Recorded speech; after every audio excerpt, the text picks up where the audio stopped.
ஆபீஸ்ல இருக்கிற பெரியார் படம், அண்ணா படம், எம்ஜிஆர் படம், ஜெயலலிதா படம் எல்லாத்தையும் மூட்டை கட்டி எடுத்து வச்சுட்டு நீங்க வந்துட்டு வெறும் எடப்பாடி பழனிசாமி இந்த மாதிரி படங்கள் எல்லாம் வச்சுக்கிட்டு நீங்க எங்க வேணாலும் போய் சேருங்க, தொலைங்க, ஒரு கவலையும் இல்ல. மக்களை ஏன் ஏமாத்துறீங்க? நீங்க அதிமுக தொண்டரை ஏமாத்த முடியாது, அவன் தெளிவானவன். அதிமுக தொண்டரை ஏமாத்த உங்க கட்சி பலவீனம் அடைஞ்சிருக்குது. கொள்கை தான் ஒரு கட்சியினுடைய உறுதிப்பாடு. ஸ்டாலின் கூட தான் இருக்கிறாரு, தெரியுதுங்களா? அவர் ஒன்றும் வற்புறுத்துறது இல்ல, நாத்திகெல்லாம் பேசுறது இல்ல, அதெல்லாம் ஒன்றும் கிடையாது. ஆனா அடிப்படையில் பாருங்க தெளிவா இருக்கிறாரு. அதான் சொல்றேன், எங்களையும் அவங்களையும் ஒப்பிடாதீங்கன்னு தைரியமா ஒரு திமுக வந்து பேசுறான்ல. நாங்க வேற, அதிமுக வேற.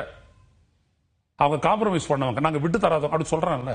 ரெண்டும் திராவிட கட்சிகள்னாவே கோவப்படுறாங்க. கோவப்படுறாங்க. நீங்க எப்படி அவங்களோட எங்களை சேர்க்கறீங்கன்னு கோவப்படுறாங்க. ஏன்? அந்த மானசீக உரிமை இருக்குது. ஏன்னா நிக்கிற இடம் அந்த மாதிரி. நீங்க ஒரு அண்ணா சமாதிக்கு போறீங்க, எம்ஜிஆர் சமாதிக்கு போறீங்க, ஜெயலலிதா சமாதிக்கு போறீங்க.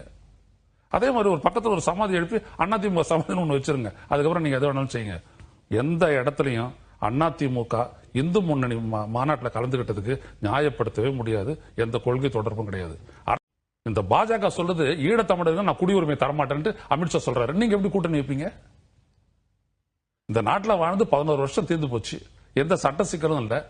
அவனுக்கு நான் கொடுக்கணும், இதுதான் சட்டம் சொல்லுது. சிட்டிசன்ஷிப் ஆக்ட் சொல்லுது.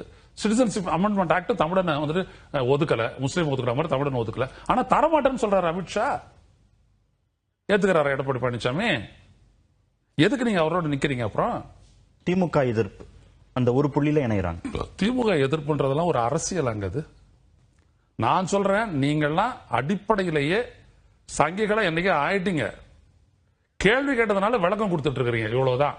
இதான் உண்மை. நீங்க கொள்கைப்படி அவங்களோட கொள்கைக்கு போயிட்டீங்க, அண்ணா கொள்கையெல்லாம் நீங்க இன்னைக்கு விட்டுட்டீங்க. அதனால்தான் நான் ஒரு கேள்வி எழுப்பினேன், அதை சிலரால் பொறுத்துக் கொள்ள முடியவில்லை. முருகன் தமிழ் கடவுள்னா அவங்க அப்பா சிவனும் தமிழ் கடவுளா தான் இருக்க முடியும். முருகன் தமிழ் கடவுள்னா சிவன் தமிழனா இருந்தா பார்வதி தமிழச்சியாக தான் இருக்க முடியும். இப்ப இவங்க 2 பேரும் கைலாய மலையில் இருக்கிறாங்கன்னா கைலாயம் தமிழர்களின் தேசம் தானே. அப்ப ஒட்டுமொத்த இந்தியாவும் தமிழர்களின் தேசம் தானே. எங்கள் தமிழன் சிவபெருமான் கைலாயத்தில் குடியிருக்கிறான் என்றால் கைலாய மலையும் தமிழனுக்கு சொந்தம்.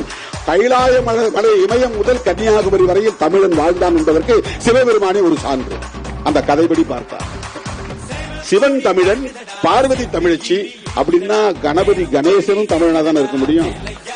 ஏன் கணேசனை தமிழ் கடவுள் நீங்க யாரும் சொல்றது இல்ல? இதெல்லாம் லாஜிக்கா கேட்டா உங்களுக்கு கோபம் வரும்.